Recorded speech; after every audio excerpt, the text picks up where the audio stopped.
আপনি দেখছেন news now, আমরা জানি কোনটা খবর। नमस्ते, आप सभी देख रहे हैं न्यूज नाउ में आज का समाचार। बांग्लादेश के अंतरिम मोहम्मद यूनिस सरकार भारत से पिछड़कर चाइना की ओर झुक रहे हैं। मोहम्मद यूनिस 26 तारीख से चाइना के 4 दिवसीय दौरे पे जा रहे हैं। निकटतम पड़ोसियों और व्यापार के मामले में अन्य देशों की तुलना में अधिक लाभ प्राप्त करने के बावजूद मोहम्मद यूनिस भारत से परहेज कर रहे हैं और चाइना की ओर झुक रहे हैं।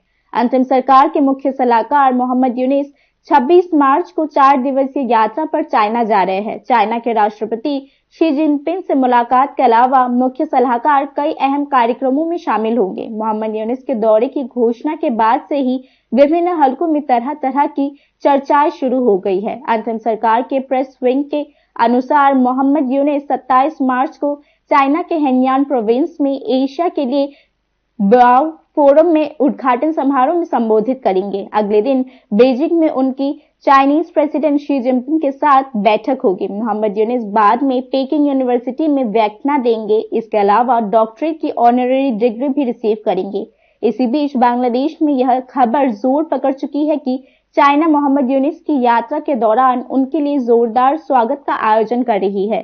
राजनीतिक विश्लेषकों का मानना है कि यह बांग्लादेश की अंतिम सरकार के साथ राजनीतिक मान्यता और आर्थिक संबंधों को मजबूत करने के लिए चाइना के प्रयासों के हिस्से के रूप में है। यह ऐसे समय में हो रहा है जब भारत के साथ बांग्लादेश के रिश्ते तनाव के दौर से गुजर रहा है, जो शेख हसीना को राजनीतिक शरण देने जाने के बाद से शुरू हुआ था। अब अंतिम सरकार खुद को चाइना के सामने एक विश्वसनीय राजनीतिक साझेदार के रूप में पेश करना चाहती है। राजनीतिक विश्लेषकों का मानना है कि यात्रा के दौरान चाइना के निवेश को सुनिश्चित करना भी मोहम्मद यूनिस द्वारा चर्चा के लिए मुख्य विषयों में से एक होगा। 2006 से चाइना बांग्लादेश के सबसे बड़े व्यापारिक भागीदार के रूप में भारत से आगे निकलने की कोशिश कर रहा है, लेकिन शेख हसीना सरकार ने हिसाब लगाकर चाइना के जाल से खुद को दूर रखा था। 2016 में बांग्लादेश साउथ एशिया के पहले देश के रूप में चाइना की बेल्ट एंड रोड इनिशिएटिव में शामिल हुआ और इस पहल के तहत चाइना से निवेश प्राप्त करना शुरू कर दिया। चाइना की government own companies Padma bridge, rail link and सनपुल टनल जैसी बड़ी परियोजनाओं में भी यह शामिल है। अब ढाका मोंगला पोर्ट के तहत चाइना से ऋण मांग रहा है। इस संबंध में यूनिस बीजिंग को आश्वस्त करना चाहता है कि बांग्लादेश की राजनीतिक अनिश्चितताओं के बावजूद चाइना के आर्थिक और राजनीतिक हित सुनिश्चित रहेंगे। यूनिस के दौरे में तीस्ता रिवर मैनेजमेंट का मुद्दा भी चर्चे में अहम हिस्सा होगा। हसीना की सरकार को भारत समर्थक के रूप में देखा जाता था। उनके पतन के बाद से चाइना ने धीरे धीरे बांग्लादेश में अपना प्रभाव बढ़ा दिया है। ढाका में चाइनीज एम्बेसडर याओ वेन ने अक्टूबर 2024 में छात्र आंदोलन के नेताओं से मुलाकात की। इसके बाद उन्होंने अंतरिम सरकार के शीर्ष अधिकारियों, सैन्य नेतृत्व और प्रमुख राजनीतिक दलों के साथ भी मुलाकात की थी। पिछले सप्ताह बांग्लादेश के एक ट्रीटमेंट डेलीगेशन ने कुनमिंग चाइना का दौरा किया। मूल रूप से इस यात्रा का मुख्य उद्देश्य भारत में बांग्लादेशी मरीजों को मेडिकल वीजा देने को सहमति बनाना था। उस संकट से रिकवरी के लिए बांग्लादेश की अंतिम सरकार चाइना की ओर झुक रही है। Bureau report, news now. Supreme court के न्यायाधीशों के 5 सदस्य प्रतिनिधि मंडल ने मणिपुर में विस्थापित लोगों से मुलाकात की। इसी बीच प्रधानमंत्री मणिपुर का दौरा क्यों नहीं करते, इस पर कांग्रेस ने सवाल उठाया। शनिवार को सुप्रीम कोर्ट के जजेस के एक प्रतिनिधि मंडल ने मणिपुर में सांप्रदायिक हिंसा से विस्थापित हुए लोगों से मुलाकात की। सुप्रीम कोर्ट के 5 सदस्यीय जजेस के इस प्रतिनिधि मंडल ने विस्थापित लोगों से कहा कि राज्य में जल्द ही शांति लौटेगी। सुप्रीम कोर्ट के प्रतिनिधि मंडल का नेतृत्व जस्टिस बी.आर. गवाई ने किया। जस्टिस बी.आर. गवाई ने मणिपुर के चुराचांदपुर जिले के आंतरिक रूप से विस्थापित लोगों को आश्वासन दिया कि मणिपुर में जल्द ही शांति लौटेगी। हम जानते हैं कि आप सभी कठिन समय से गुजर रहे हैं, लेकिन सभी की मदद से यह चरण कुछ ही समय में समाप्त हो जाएगा। संविधान में विश्वास रखिए। हमारा संविधान सुनिश्चित करेगा कि एक दिन राज्य में पूरी तरह से शांति बहाल हो। राहत शिविर का दौरा करने के अलावा न्यायाधीशों ने चुराचांदपुर जिले के मिनी सेक्रेटरीट से legal service camps, legal aid clinics और टेम्पररी मेडिकल फैसिलिटीज का उद्घाटन किया। बाद में सुप्रीम कोर्ट के जजेस के प्रतिनिधिमंडल ने विष्णुपुर के मोइरांग कॉलेज में एक राहत शिविर का दौरा किया। प्रतिनिधिमंडल के सदस्य और मैती कम्युनिटी के सदस्य जस्टिस एन कोटेश्वर सिंह एक लॉयर्स एसोसिएशन के आपत्ति के कारण कुकी मेजॉरिटी चुराचांदपुर जिले में नहीं गए। कांग्रेस एमपी जयराम रमेश ने सुप्रीम कोर्ट के न्यायाधीशों के मणिपुर दौरे पर प्रतिक्रिया व्यक्त करते हुए इसे अच्छी बात कही। कांग्रेस ने बताया कि सुप्रीम कोर्ट के जजेस मणिपुर में है, यह अच्छी बात है। मणिपुर में 7,000 लोग विस्थापित हुए हैं और सैकड़ों लोग मारे गए हैं। समाज में डर का माहौल है। प्रधानमंत्री मणिपुर क्यों नहीं जाते? वह इसका जवाब नहीं देते। इतने देर से राष्ट्रपति शासन क्यों लगाया गया है? इसका कोई जवाब नहीं है। गौरतलब है कि इम्फाल घाटी स्थित मैती और पड़ोसी पहाड़ी पर स्थित कुकी-जो ट्राइब्स के बीच जातीय हिंसा में मई 2023 से अब तक 250 से अधिक लोग मारे गए हैं और हजारों लोग विस्थापित हुए हैं। Bureau report, news now. मुख्यमंत्री डॉक्टर मानिक शाह ने शनिवार को बिहार दिवस के मौके पर अगरतला में आयोजित कार्यक्रम में कहा कि हमें देश के विकास के लिए बिहार में कमल का फूल चाहिए। इस दिन एल्बर्टा पार्क में आयोजित बिहार दिवस समारोह में बोलते हुए मुख्यमंत्री डॉक्टर मानिक शाह ने यह भी कहा कि अगले चुनाव में बिहार में कमल का फूल खिलेगा। इस दिन मुख्यमंत्री डॉक्टर मानिक शाह ने कहा कि जिस तरह दिल्ली में कमल का फूल खिला है, उसी तरह बिहार में भी कमल का फूल खिलेगा। बिहार अगर डेवलप नहीं होगा तो देश भी डेवलप नहीं होगा, ये मैं कह सकता हूं। और आने वाले दिन यहाँ मेरे बिहारी भाई बहन सभी उपस्थित है, जो मेरा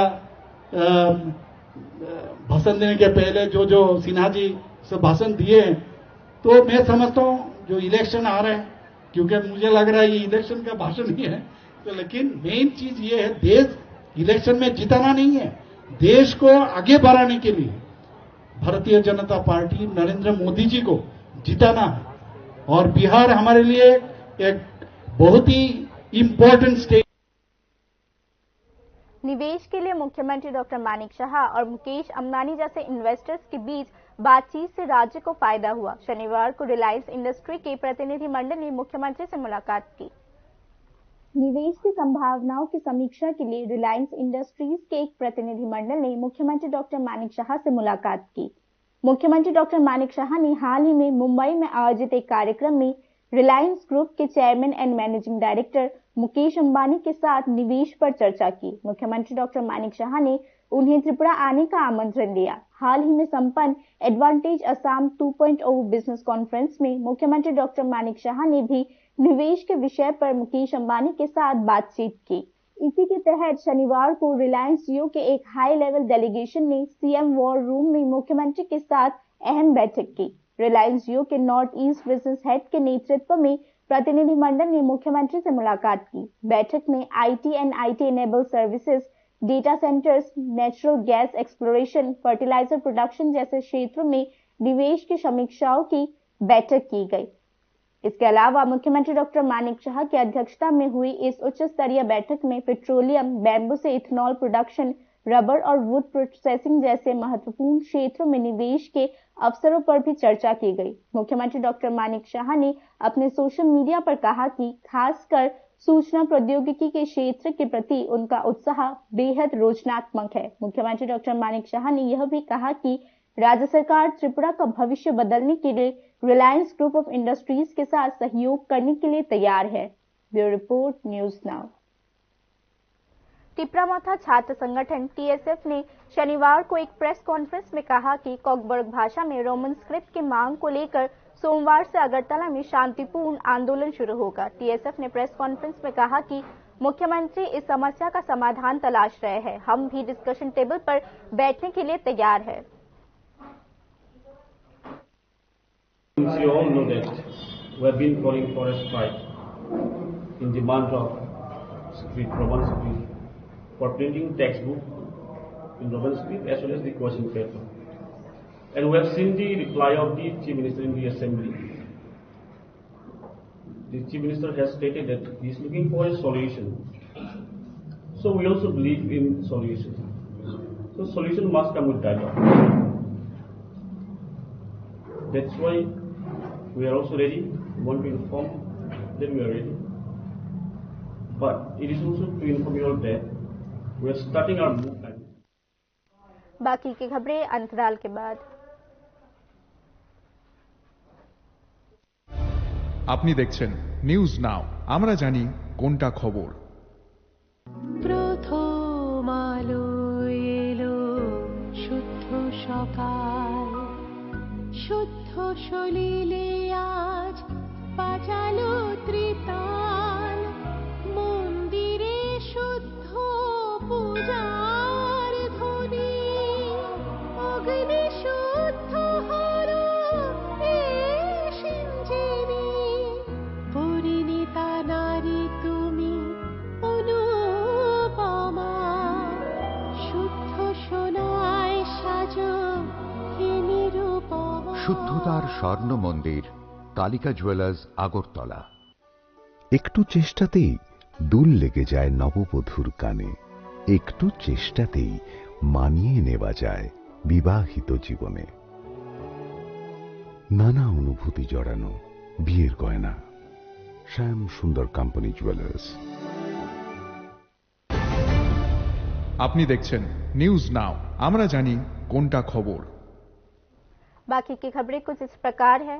कॉकबोरोक भाषा में रोमन स्क्रिप्ट की मांग को लेकर टीआईएसएफ और टीएसयू की राज्यव्यापी हड़ताल से बने इंस्टेबिलिटी अभी तक जारी क्यों रखी गई है। छात्र आंदोलन के कारण गोंडाछोड़ा बाजार से ऑफिसेस और एजुकेशनल इंस्टीट्यूशन तक सर्विसेज ठप हो गई है। आंदोलन वापस लेने के फैसले के बावजूद शनिवार को गोंडाछोड़ा स्वादगंज समेत विभिन्न इलाकों में आंदोलन जारी क्यों रखा गया है, इसे लेकर कई सवाल उठ रहे हैं। प्रशासनिक सूत्रों के अनुसार राज्य सरकार द्वारा आंदोलन वापस लेने के संबंध में तिप्रामथा से चर्चा के बाद शुक्रवार रात रोड ब्लॉकेड हटा लिया गया था। हालांकि संबंधित हलकों का मानना है कि तिप्रामथा राज्य के विभिन्न हिस्सों में टीआईएसएफ को भड़काकर आंदोलन जारी रखकर राजनीतिक हित को पूरा करने के लिए नई रणनीति बना रही है। अब भी गोंडाछोड़ा के टीआईएसएफ छात्र संगठन के छात्रों में रोमन फ्रंट की मांग को लेकर आंदोलन जारी रखने की जिद बनी हुई है।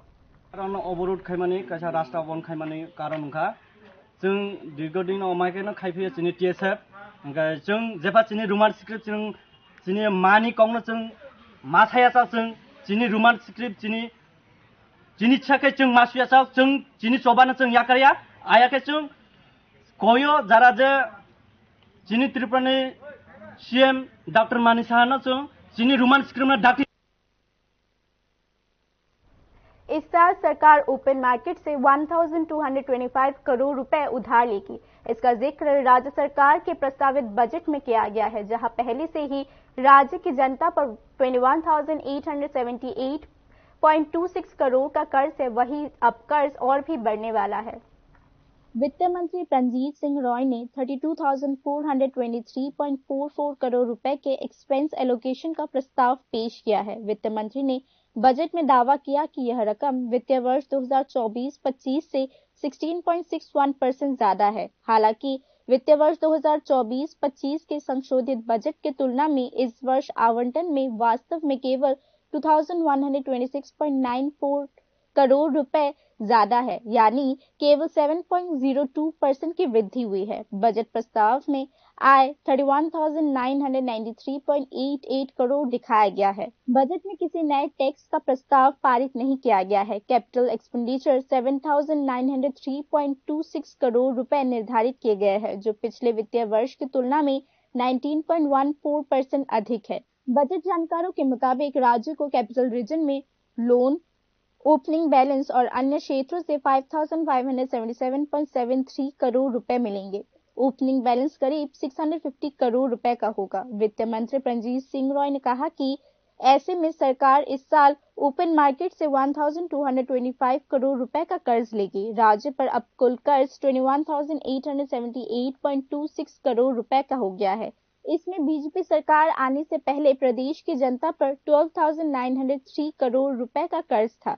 पिछले 7 वर्षों में कुल 8,975 करोड़ रुपए का और कर्ज इसमें जुड़ गया है। इस साल के बजट में घोषित कर्ज को जोड़ दे तो यह 10,200 करोड़ हो जाएगा। जिस राज्य में रेवेन्यू कलेक्शन का 34% हिस्सा बकाया कर्ज चुकाने में जाता है, वह बढ़ते कर्ज के बोझ के मामले में आर्थिक विश्लेषकों ने स्वाभाविक रूप से कई बयान दिए हैं। सवाल उठता है कि क्या बजट में पूंजीगत क्षेत्र में खर्च में बढ़ोतरी का जिक्र बाजार और आम आदमी की वित्तीय गरीबी को पहचानता है। प्रतिवर्ष 50,000 सरकारी नौकरियों के वादे के साथ सरकार में आने के 7 साल बाद राज्य में 17,000 से भी कम नई स्थायी सरकारी नौकरियां हैं। वित्तीय वर्ष 2025-26 के बजट में अकेले कॉलेज ऑफ म्यूजिक में 13 प्रशिक्षकों की नियुक्ति के अलावा कोई नई भर्ती की गुंजाइश नहीं है। इसी बीच वित्तीय वर्ष 2025-26 के बजट में कृषि और संबंधित क्षेत्रों के लिए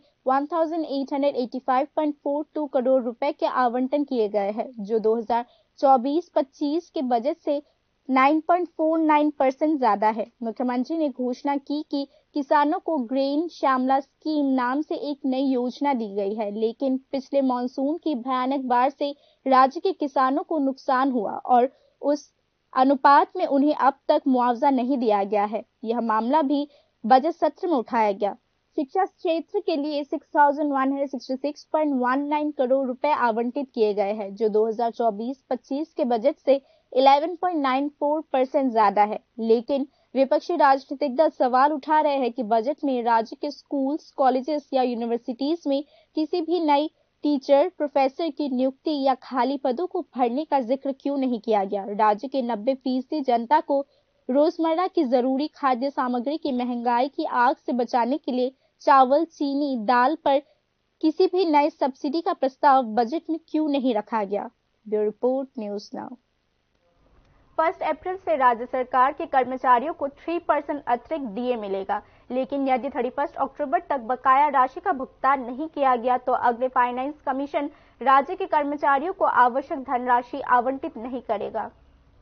जनवरी में साल के पहले सत्र में राज्य सरकार ने मंत्रियों और विधायकों के वेतन और भत्ते बढ़ाने का विधेयक पारित किया था। भले ही उन्हें अपने वेतन में लगभग 100% की वृद्धि की गई है, लेकिन शिक्षकों और कर्मचारियों को पेंशन मिलना फॉर्चुनेट माना जाता है। हालांकि शुक्रवार को विधानसभा में शिक्षकों और कर्मचारियों को 23% की जगह 3% डीए का सांत्वना पुरस्कार दिया गया। स्वाभाविक रूप से इस मुद्दे पर शिक्षकों और कर्मचारियों के बीच मिलीजुली प्रतिक्रिया देखने को मिली। न सिर्फ salary, general allowance, medical allowance में बढ़ोतरी, बल्कि नए विधानसभा भत्ते में भी मंत्रियों और विधायकों को 21,000 रुपए अतिरिक्त मिल रहा है। शिक्षकों और पेंशन भोगियों को उम्मीद थी कि सरकार उनके बकाये 23% डियरनेस अलाउंस का भुगतान करेगी। 3% डीए भुगतान की घोषणा के बावजूद केंद्रीय कर्मचारियों और राज्य सरकार के कर्मचारियों के बीच 20% का अंतर बना हुआ है, जो कि अवांछनीय है। वहीं 31 अक्टूबर 2025 तक राज्य कर्मचारियों के डीए के बकाये का भुगतान नहीं करने पर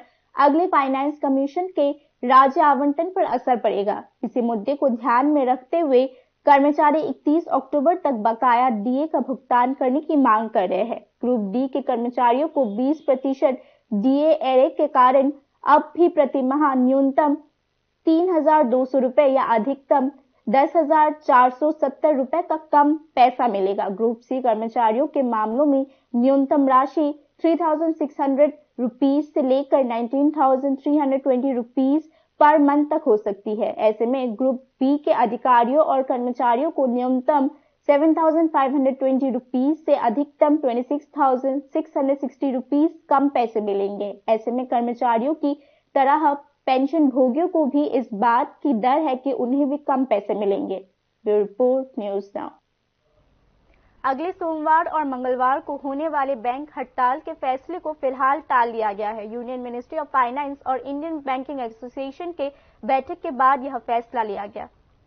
United forum of bank unions ने मांगों पर केंद्रीय वित्त मंत्रालय और इंडियन बैंकिंग एसोसिएशन के साथ एक और व्यापक बैठक के बाद 2 दिवसीय बैंक हड़ताल को फिलहाल स्थगित करने का फैसला किया है। हालांकि यूएफबीयू नेतृत्व ने साफ कर दिया है कि अगर अगले बैठक में मांगों का समाधान नहीं हुआ तो वे भविष्य में बैंक हड़ताल के फैसले से पीछे नहीं हटेंगे। बता दें कि वेतन पोस्ट पर स्थायी नियुक्ति समेत अन्य मांगों का समाधान नहीं होने पर United forum of bank unions ने 24 और 25 मार्च यानी अगले सोमवार और मंगलवार को बैंक हड़ताल का आह्वान किया था। United forum of bank unions ने एक बयान में कहा कि फिलहाल देश भर में हड़ताल नहीं हो रही है। बैंक हड़ताल कब होगी, इसका फैसला 3 अप्रैल को अगली बैठक के बाद घोषणा से किया जाएगा। United forum of bank unions एक संयुक्त मंच है जिसमें bank employees federation of India, AIBEA, AIBOC, NCBE, AIBOA, NOBW, NOBO, IBEF, INBOC समेत बैंक कर्मचारियों और अधिकारियों के संगठन भी शामिल है। United forum of bank unions ने अगले सोमवार और मंगलवार को बैंक हड़ताल का आह्वान किया था, जिसमें मुख्य रूप से सरकारी बैंक्स में स्थायी स्टाफ की नियुक्ति, इसके अलावा 5 दिन का कार्य दिवस, बैंक को जो ऑटोनॉमी प्राप्त है उसे बरकरार रखना, कर्मचारियों की नौकरी की सुरक्षा बनाए रखना, अधिकारियों और कर्मचारियों के बीच कोई भेदभाव न करना और सभी बैंक कर्मचारियों के लिए सुरक्षा प्रदान करना जैसी मांगे शामिल की गई थी। Bureau report, news now. Tripura irregular employ forum की ओर से शनिवार को प्रेस कॉन्फ्रेंस में घोषणा किया गया कि सभी 6 सूत्रीय मांगों को लेकर 1 महीने के भीतर डेडलाइन के साथ मई के पहले हफ्ते में राज्य के सभी इरेगुलर्स वर्कर एकजुट होकर हाईवे पर ब्लॉकेट कर देंगे और आंदोलन के माध्यम से महाकरण अभियान चलाया जाएगा। त्रिपुरा इरेगुलर एम्प्लॉयज फोरम ने बताया कि लगभग 40,000 इरेगुलर वर्कर्स को नियमित करने, रिटायर्ड इरेगुलर वर्कर्स को 10 लाख रुपए के एकमुश्त भुगतान करने सहित कुल 6 सूत्रीय मांगों के एक डिमांड सर्टिफिकेट शुक्रवार को मुख्य सचिव को सौंपा गया है। त्रिपुरा के इरेगुलर एम्प्लॉयज की ओर से एडवोकेट पुरुषोत्तम रॉय बर्मन ने कहा कि कर्मचारियों का इरेगुलर तरीके से काम करना संविधान के खिलाफ है और लीबर एक्सप्लॉयटेशन के दायरे में आता है। सरकार এই দাবিগুলো পূরণ করবেন আগামী 1 মাসের মধ্যে। যদি এই দাবিগুলো আগামী 1 মাসের মধ্যে পূরণ না হয়, আমরা এই সাংবাদিক সম্মেলনের মধ্য দিয়ে রাজ্যবাসীর কাছে একটা ঘোষণা দিতে চাই, আগামী মে মাসের প্রথম সপ্তাহে আমরা মহাকরণ অভিযান করব। সেই মহাকরণ অভিযানে আমরা এই রাজ্যে সমস্ত অনিয়মিত কর্মচারী, 40,000 অনিয়মিত কর্মচারী, তাদের পরিবার পরিজনদেরকে অংশগ্রহণ করার আবেদন করব। আমরা আশা করি আমাদের আবেদনে সাড়া দিয়ে সমস্ত অনিয়মিত কর্মচারী একত্রিত হবে। बाकी के न्यूज अपडेट्स के लिए देखते रहिए न्यूज नाउ।